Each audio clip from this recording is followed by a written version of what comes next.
Welcome back to another Club PF Masterclass. Today is March 13th, Wednesday. Um, it's exciting. We're still doing these live. If you missed Mark's announcement in April, we're going to be moving these to on demand. So every Tuesday, starting April 2nd at 9 a.m. Eastern, they will release one per week on demand. I actually have enough already booked out through June. But not so many people were coming to the live version, and 90% of people were listening on demand. So it just made more sense to, hey, if I can record a bunch of these and just kind of, drip them out over time, it makes more sense. So we have the amazing Damien with us. He's also a Club PF member. I feel like I've known Damian for a while, but we didn't actually talk up until recently. But we've always kind of followed each other in like the LinkedIn sphere. So I'm excited to have him here. Damian is an expert at a lot of things. He's taught me a lot. So I'm excited to have him. If you do have questions and you're listening live, drop them in the chat. I'll basically barge in and ask those questions on your behalf. And if you're listening on demand, well, Damien's in Club PF, so just send him a DM and he is more than happy to help you. With that, Damien, the floor is yours. Thank you, sir. I appreciate you giving me some time to talk today. I'm looking forward to this conversation. So, I originally pitched this idea to Nick to talk about building trust at scale. And I think what kind of caught him by surprise originally was I am not a marketer by trade. I'm actually a salesperson by trade, masquerading as a marketer. So I kind of live in both worlds and I work in both worlds. And I thought that this talk would be really good for Club PF, specifically because it touches on both worlds. So a quick little bit about me. I am, a marketer trapped in a salesperson's body, but not just any salesperson. I'm actually a solutions engineer or sales engineer, have been for most of my professional career with a couple of short stints in marketing. I purposely took on some marketing roles to kind of see, how the other side lives and where that friction between sales and marketing occurs so I could get better at it. And I am the founder of Cyber Informants. So I specifically started this group for the pre-sales, the solutions engineering folks of the world, because I feel like we just don't know enough about marketing, right? There's so much that we can do together to make us better, including building trust at scale. So that's why I got going with this.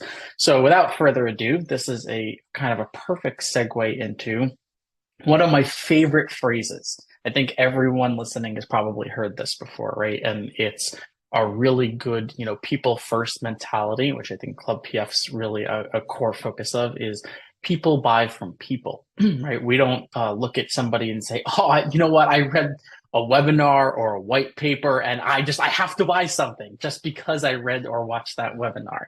It doesn't work that way. But I think there's a really important distinction that's missing from this phrase that we should probably be adding or rephrasing around. People don't just buy from people, they actually buy from people that they trust. So think about this. If so you were walking down the street, taking a walk, enjoying nature, getting some fresh air, and someone you don't know walked up to you and was like, "Hey, I've got this really cool startup that I run, new software. It'll do awesome things for your LinkedIn profile. It's $5,000 a year." Would you buy it? Probably not, right? And not just because it doesn't sound cool, but you don't know the person. You don't know anything about them. Your trust factor with them is next to nothing, right? And you probably also don't just have a spare 5 grand lying around that you're going to dish out on new software, particularly without trusting someone. So even if they are solving the biggest pain point that you have right now, without that trust factor, it's just not going to happen. All right. So you have kind of this divide. I know there's a very famous book, especially for the marketing folk, called Crossing the Chasm, right? This is not unsimilar to that, where you're actually trying to cross the trust divide. And in crossing this, what we're really trying to do is how long does it take from the first touch point or the first interaction with somebody to being able to build up that level of trust where they kind of, lower their walls, right? And they essentially have a more engaging conversation. Perhaps they share some inner workings about how the business is functioning.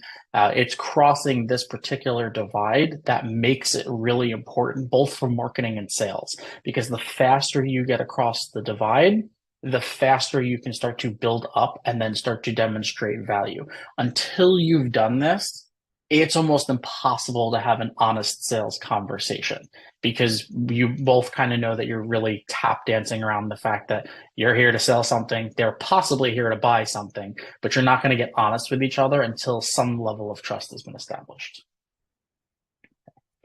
Now, before we can jump into how to build trust, let's talk about how we currently prevent trust, or the antitrust model. So today you see a lot of organizations who kind of talk about people still as leads or MQLs.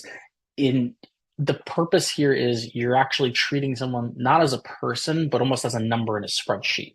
Right. So if you think about, hey, I need to go to an event and we need X number of MQLs or leads at an event in order for that event to be successful.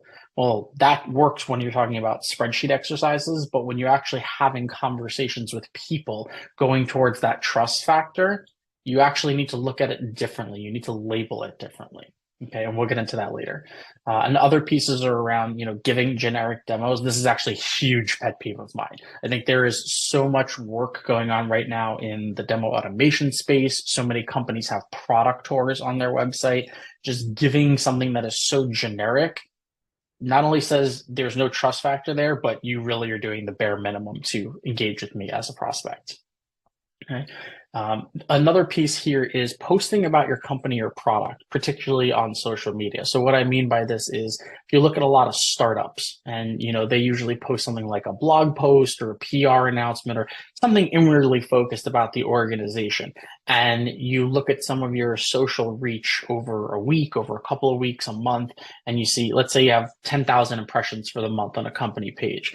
When you actually pare it back, you'll find that most of the engagement, the comments, the likes, it's actually employees or your investors, right? Because what you're posting is really inwardly focused. It has nothing to do with your buyer. You're doing nothing to engage with them. You're presenting an inward focus. Okay. And the final point here around preventing trust is blindly following what is most people are calling now a broken sales process. So if you think about the traditional model of, hey, I have real interest in a particular product and I click on the dreaded get a demo button and I fill out my long marketing form with all the information in there. And the next thing I know, I get a phone call or an email from an SDR. Well, I take a first meeting, then I have to go to an AE, take a second meeting, then I go to a third meeting, and I finally can talk to someone in pre-sales and get a demo of the actual product. We've now spent, 90 minutes of my time just trying to get a demo to understand what you do, to see if there's even a fit. And all along the way, I've probably been peppered by things like BANT or qualification questions, right? Giving a lot of my information and getting very little in return. This type of broken model does absolutely nothing to establish trust. In fact, it pushes trust further down the road if it's ever established at all. So instead of doing these things, let's have a more human touch to how we approach individuals and buyers and talk about how we can establish trust. Okay, so I like to bucket this into 3 areas. There's sharing expertise. Now, this doesn't necessarily need to be about a particular product or solution. Expertise comes in many shapes and sizes, which I'll touch on in a second. Sharing an experience. So this could be a personal experience. It could be a professional experience. And then something I like to call sharing reality, which I think is a huge value proposition that not enough people are doing today. All right, so to touch on each of these a little further, we have sharing experience, or sorry, sharing expertise. So sharing expertise is all about, what have I done to show that expertise across different avenues. So for one thing, you can talk about, how you've done a particular deal that's publicly referenceable. From a marketing lens, this might be having a case study. From a sales lens, this might be talking about a deal or a logo that's on the website where you can give more insights behind that particular deal. Sharing more of the value that happened in a deal helps people feel more comfortable and shows that you've kind of been there before and you've done this before. Okay. Similarly, talking about industry nuances. And what I mean by this is, if you look at a lot of compliance that happens. So if everybody's familiar with PCI, which is the payment card industry, right? And they're in charge of setting the standards of how to keep your credit card information safe every time you buy something online. Well, the PCI is a standard that everybody has to follow, but how it applies to individual industries is wildly different. Right. So if you're selling to healthcare, where maybe you're filling out an insurance form and you have to put in your payment information versus shopping on Amazon, right? Those are two very different industries. And being able to speak to the nuances of how that industry functions can help you build a lot of expertise and show that you literally have done this before for hundreds, if not thousands of other customers. Right. And then the final piece of this is establishing what I call private connections. So this is less about you convincing somebody you have the expertise and actually letting your customers talk for you. So if you've ever built like a customer advisory board before or like a feedback group of advisors, this is very similar to that, but it's you doing it at a personal level instead of a company level. So for instance, if I were to engage with a new buyer, they're not entirely sure, they haven't worked with smaller companies before. Instead of me trying to sell them on the value, I might actually broker an email or a phone call or even a LinkedIn message to an existing customer in my network and let the two of them connect. Let them have the conversation and figure out, is this a fit? And let my customers do the speaking for me. So there's all different ways you can kind of shape experience, expertise, and how you talk about it will really help establish that trust with you. Okay. And then finally, this is the reality piece that I think is really undervalued right now. So if you think about how you engage with a new buyer or a new prospect and they come to you and you go through a demo, they've read a couple of blog posts or some pieces on LinkedIn, but deep down that you're really not a fit for them. The most valuable thing you can do is tell them straight up that you're not a fit for them right now. And I know this kind of seems counterintuitive to the sales motion of, never let a sales conversation go to waste. But, helping somebody understand that you're not a fit right now or at your current size or at your current maturity level is the single best way that you can help establish trust with them almost instantly by being honest about that.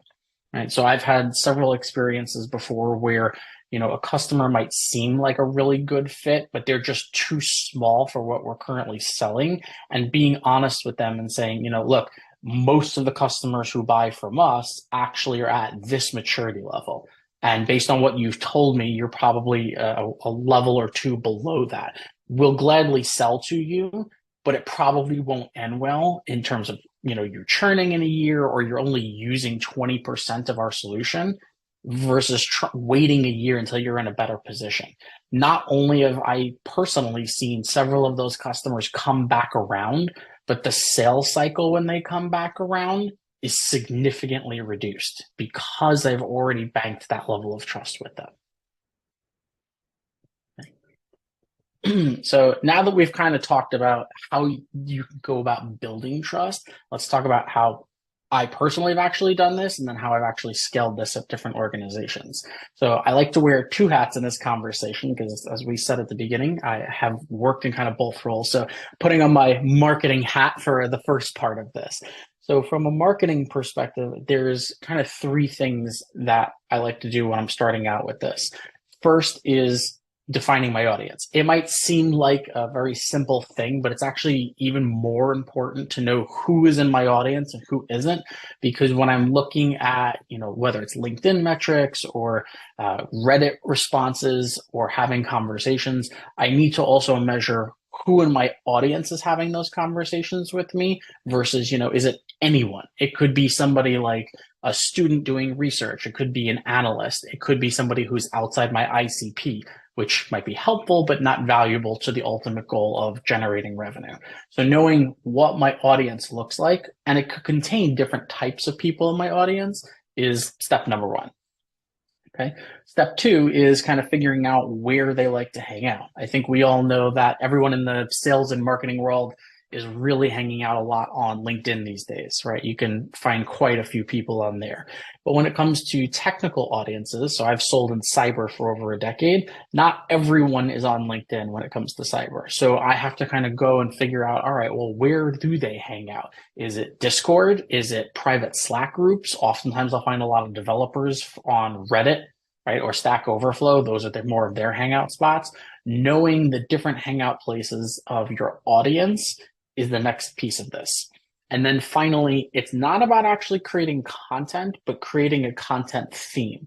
So for example, if I go back to my PCI example from earlier, if I'm doing if I'm selling a solution or doing services around PCI specifically, I'm not going to go create content or post something on social about the healthcare space because one has really nothing to do with the other.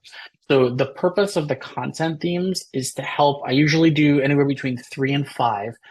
I almost call it like a bucket. You're putting some framing around the conversation, and usually talking to your audience, these themes or buckets are tied to the most common pain points that you'll typically find with them.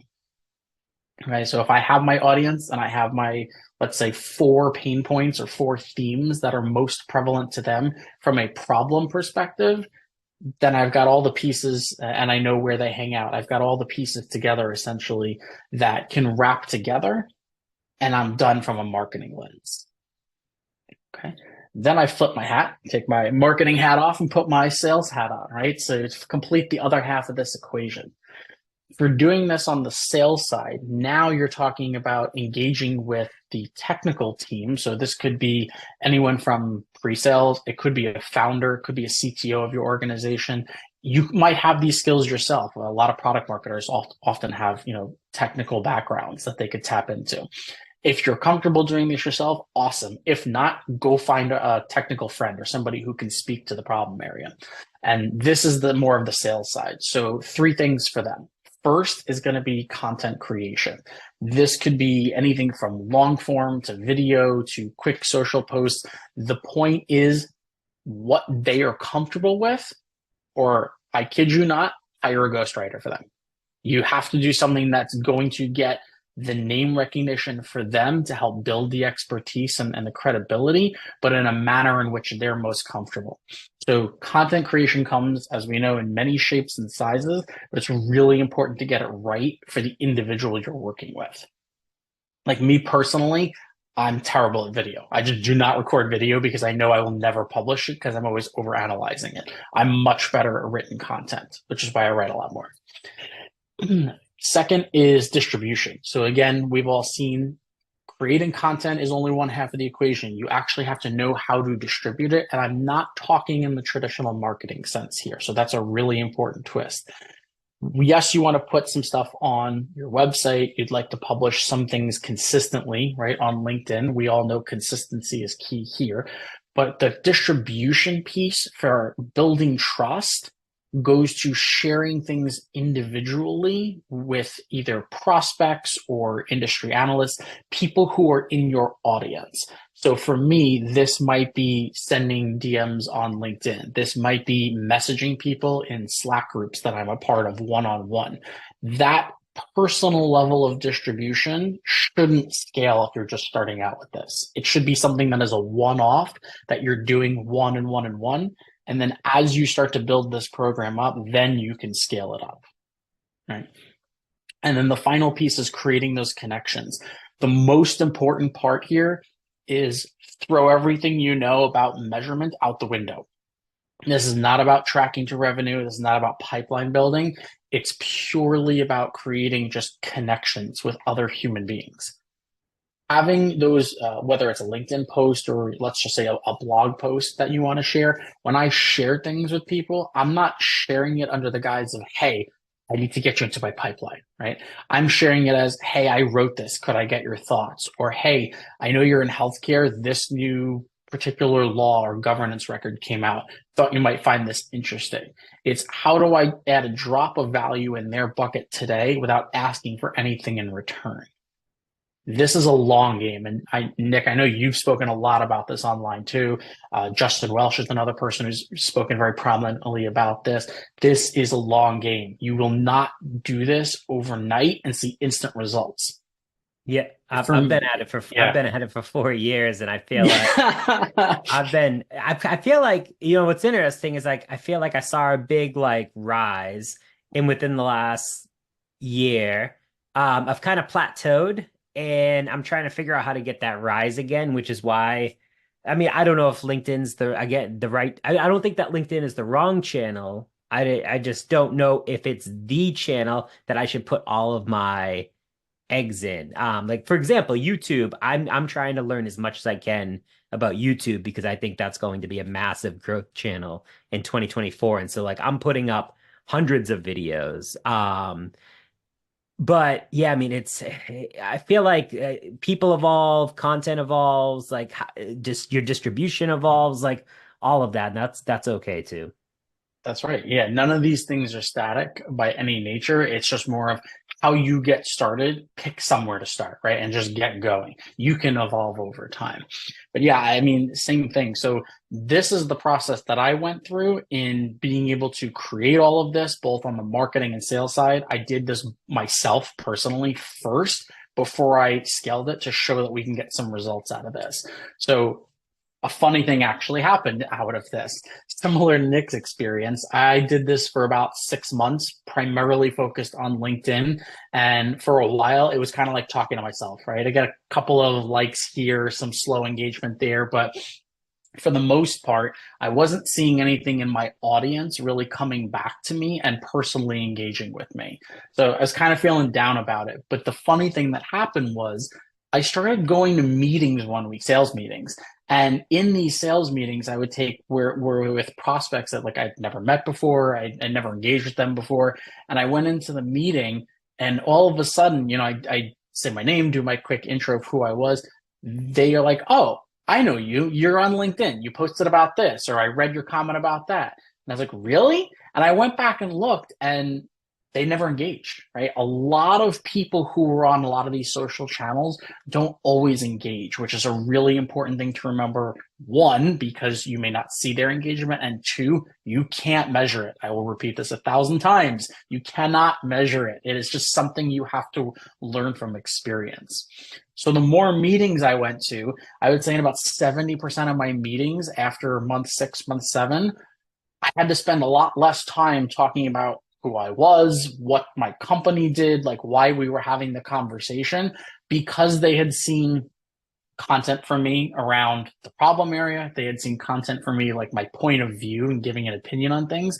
I was inadvertently, or purposefully in this case, building trust with them in a social platform or a social setting so that when they came into these conversations, I had already established that level of trust with them. Right. So I didn't have to go through the motion of, giving a demo or asking about some of their pain points. I had already proved to them that I already had a deep understanding of this. Okay. So I'll give 2 quick stories, particularly around this. One time I got a message on LinkedIn. It was from the CISO of an e-commerce company. And I'm like, that's interesting. I don't usually get messages inbound from CISOs. It's usually the other way around. So I opened up my LinkedIn message and he had written me a nice note and he was like, hey, I messaged 3 people in your company and 3 people at 2 of your competitors as well. And he was like, I was looking for information on something. So I responded to him pretty quick. And we had a really nice LinkedIn exchange. And what I had uncovered was he had sent out these 9 LinkedIn messages, and I was the only one to respond to him. Like no one else had bothered to send a message or say hello, do email outreach, nothing. So I got the opportunity to work with him and ultimately win his business simply because I just engaged with him, right? And had established some trust with him by him consuming my content and then reaching out to me. It was an awesome win. The second story I would share is we had another customer that we worked with where I worked with the marketing team to do a small ABM campaign towards a particular industry. And we had a couple of leads come out of the conversation. But in two of the cases where we engaged with customers, we had sent them some LinkedIn posts that I wrote, and we had talked about, what our POC process looked like. Because for anybody that doesn't know, in enterprise sales, POCs are long, they're time consuming, and they're very complex. So we like to kind of set the stage up front. Well, for us, having those conversations, and we had actually built a piece that described exactly what the POC process looked like, we not only got favorable reviews from the customer and had closed both of those deals, but when we did an interview kind of at the end of the sale, asking, why did you really buy from us? What really resonated with you? Anything we could have done better? In both cases, the number one thing we heard from them was they felt comfortable buying from us, not because we had the best solution. Some of our competitors had better features or capabilities in certain areas, but they bought with us because by having a piece of content that spelled out the POC process, that was super clear about timelines and expectations and what happened at each step of the way, it gave them a level of trust in us that we've done this before, right? We know what we're doing because we were so clear about it and demonstrated that value to them, and it instantly builds trust with them. So these are all personal experiences to me and how I started scaling this. But let's talk some dollars and cents for a moment, because I think this is the piece that, most people get down to at the end of the day is how do you scale this beyond just one person? So I took my experiences, built just a single slide for leadership team to get them to understand, how this started and where it came from. So here are the numbers that I shared with them. As Nick mentioned earlier, sometimes it's, a slow grind and you're really talking to yourself. It took me about a year of building content and having a somewhat repeatable process to really get comfortable, honestly, in finding my own voice and being able to engage with people. So in year one, I just cleared about 1 million impressions in content over LinkedIn. Now, something interesting about this is it's not really the vanity metric of 1 million. It's something to keep in mind is in a pre-sales role, there is almost no one in pre-sales capacity on LinkedIn talking at the same consistency level. So being able to clear over 1 million impressions in a technical role is pretty hard and pretty cool at the same time. Out of those 1 million impressions, I was able to source and close about 500,000 in revenue in year one. So a moderate, amount for the amount of effort I put into it. In year two, right, those numbers kind of flipped a little bit. I had closed about 500,000 impressions in the first 2 months of the year, which led to about 2 million in pipeline. So it was nice to kind of finally see the reverse. And again, this is just me as one person doing this. So talking to leadership and getting buy-in, right? They immediately said, okay, these are numbers we can get on board with because you're one, we've got 10 people, right, across marketing, across sales. Imagine if we got them in. So the third number that's up here, which kind of was a sweetener, is there is about $35,000 in paid advertising that I would have had to spend to get the same level of impressions and engagement just on my content. And I actually use Shield app for this. This is one of the metrics that they provide back, which is really cool. So not only did I not have to spend any money on it, but if you take that number and, multiply out by 10 people that we could eventually get involved in doing this and grow them, 350K is not a bad, savings for an organization where you're spending the time of people versus the time in paid advertising. So these were, again, pretty compelling stats for one organization, but I've since rinsed and repeat and done this for other companies too.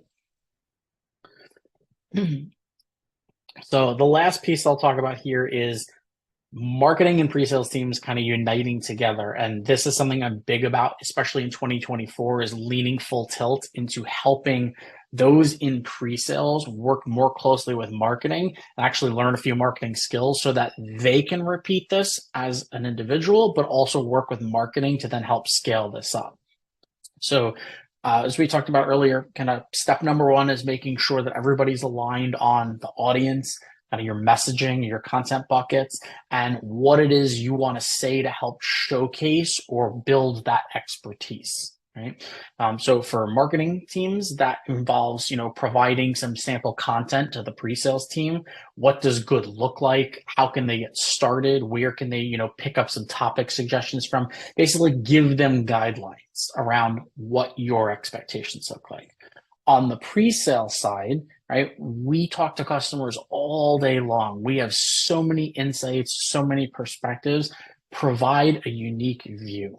If I look at every website for a particular category, we're all basically going to have the same marketing messaging on our website. That's just the nature of the beast. Well, in pre-sales, you're in a unique perspective to actually put your own spin on it, right? You can give a very unique point of view based on talking to customers and seeing how they adapt the technology right in their environment.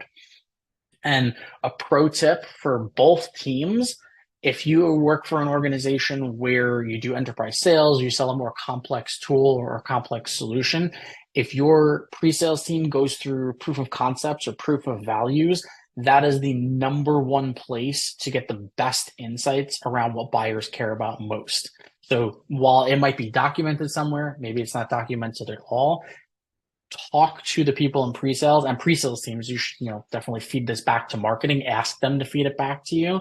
This is such an untapped area right now that people are not looking at. And it's where the richest insights come from. Okay. And as Nick even mentioned earlier, none of this is going to be perfect right out of the gate. It's how do you get started? And then you kind of measure and adjust from there. Okay. And speaking about measurements, how do I personally measure this and then sell this, up the food chain, so to speak? So a couple of things to keep in mind. First of all, the old school model of like an MQL, an SQL. I could totally rant on this topic for hours. I can't stand that we still have this, old school model of treating, again, people of, numbers on a spreadsheet, as I like to say.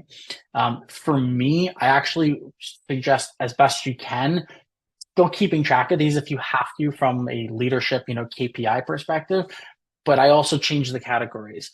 I have a framework where I actually look at it in terms of connections versus engagement.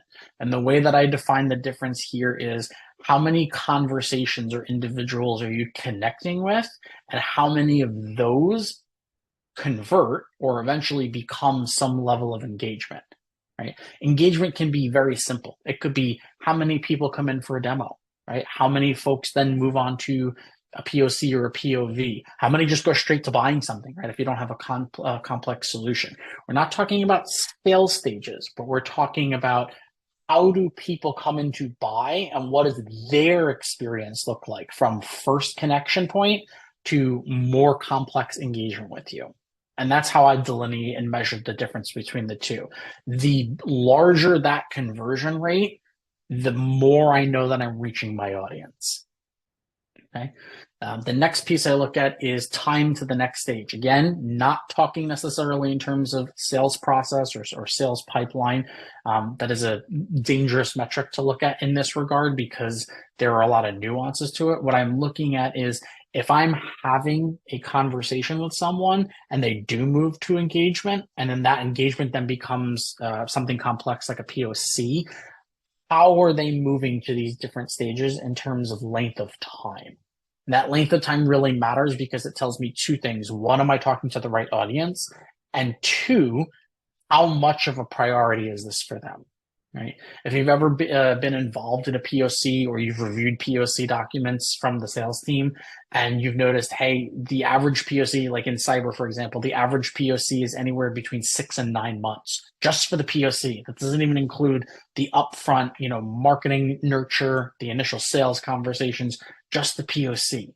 So if we know that the time from stage to stage is shrinking, it means you're building trust to get them in faster, and that it's also more of a priority for them. Okay. And then the final piece, which I think most folks have some form of in place today, is being able to understand where you're sourcing the revenue from.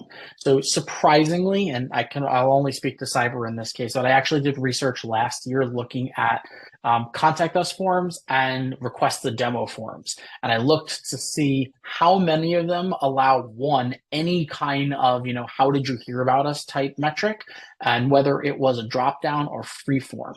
And if I remember correctly in the research, it was less than 5% of about 250 companies I looked at even had this field at all on their website, which really kind of surprised me. So make sure you have that on the website somewhere, or if you use call recording software or transcription, capture it in the very first meeting. It is so important to know where things are coming from, because often what I found is as I put this program in place and started building more trust before people came in, most meetings when I asked the question, hey, how did you hear about us? Or, why did you choose to engage with us? Oh, your LinkedIn content. Or, oh, I spoke to someone who saw your LinkedIn content, right? And that's another really good proof point you have to be able to show this works. Okay.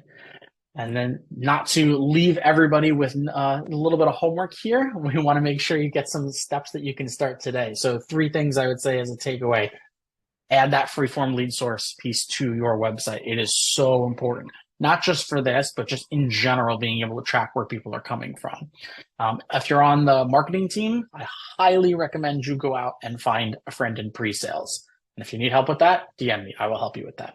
But having someone who can be kind of like the Bonnie to your Clyde, so to speak, is being able to build a relationship where you can start to get some of this in motion today, from content creation to engagement. But also a pro tip here: make your ask to the pre-sales team reasonable, right? We're all super busy. We've all got to-do lists a mile long. We want to make sure that, we're not just saying, hey, I need you guys to create content every day on LinkedIn. You will immediately get pushback for that, because it is a time consuming thing. But go out and, make a reasonable ask. Maybe it's posting something unique once a week, or, they're writing it and you're doing the promotion for them. Find the balance, have that conversation. And as you start to get more buy-in upstream, this ask can become larger and it becomes a lot easier. And that's it. This is how, you can build trust at scale.